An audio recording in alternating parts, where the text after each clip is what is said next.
Será que alguém já fez uma dívida assim tão alta que até já brincou dizendo: se eu vendesse meus filhos, a minha esposa, toda a minha família, não daria para pagar as minhas contas? É uma ironia que talvez pareça exagerada para os nossos tempos. Mas já houve época onde a venda de pessoas como escravas para pagamento de dívida era comum.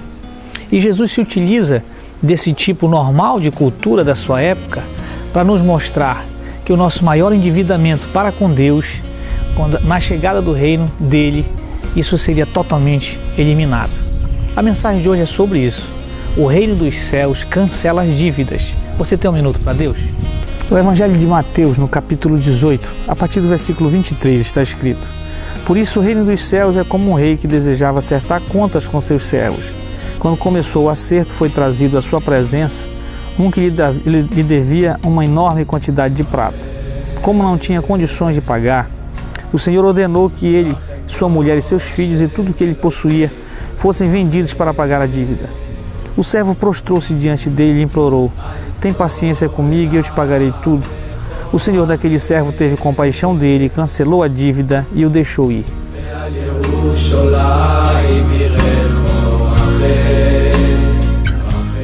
Jesus conta esta parábola utilizando os elementos culturais da sua época, como pessoas que se endividavam e frequentemente eram vendidos como escravos. Toda a sua família, todos os seus bens, para pagar aquela dívida que ele contraíra. E ele utiliza exatamente todos esses símbolos e esses acontecimentos reais da sua época para mostrar que o reino de Deus havia chegado, mas o tratamento com as dívidas era diferente, porque bastava que alguém se arrependesse da sua dívida e tudo aquilo era cancelado. Jesus observa que nesse texto ele diz que aquele homem que estava endividado chegou ao patrão e disse: tem paciência comigo, me dá um tempo que eu pagarei tudo.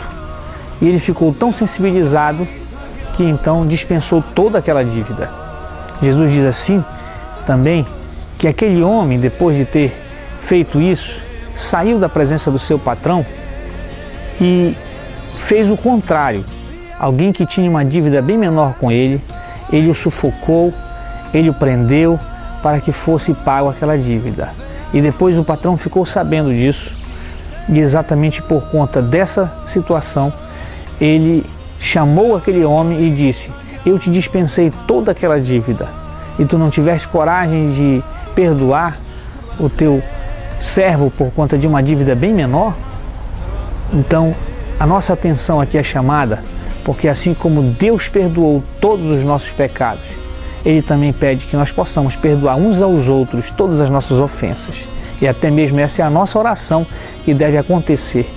Assim como Deus perdoa todas as nossas dívidas, os nossos pecados, e a chegada do reino dos céus é isso que marca como o maior fenômeno de acontecimento na humanidade, e nós sendo passíveis de morte e a nossa vida ter sido escravizada pelo pecado, todo tempo, esse período em que a humanidade vive na Terra, quando Jesus chega e o reino de Deus então é estabelecido, Ele perdoa todos os pecados. Sempre que Jesus chegava com alguém, essa era a primeira frase que Ele dizia: o reino de Deus chegou e perdoados estão os teus pecados. Agora, tudo que se pede na nossa realidade é que, reconhecendo esse perdão de Deus, sendo nós passíveis de morte e de escravidão, nós possamos também, da mesma forma, perdoar todos aqueles que nos ofendem, perdoar todos aqueles que nos maltratam. Essa vai ser a mensagem central de Jesus o tempo todo, quando Ele pede e Ele mostra que o reino dos céus chegou, que nós temos que entender que o Pai já perdoou todos os nossos pecados, sendo nós pecadores.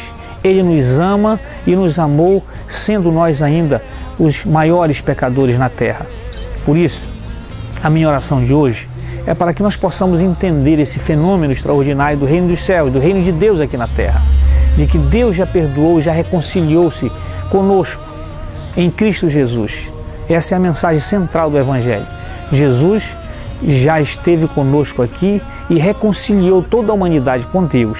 Toda a nossa dívida foi paga, todo o nosso pecado foi apagado. Tudo o que nós precisamos fazer é também reconhecer isso, se arrepender disso e continuar a prosseguir com o reino de Deus entre nós agora, perdoando uns aos outros e passando esta mensagem como sendo a mensagem central do Evangelho.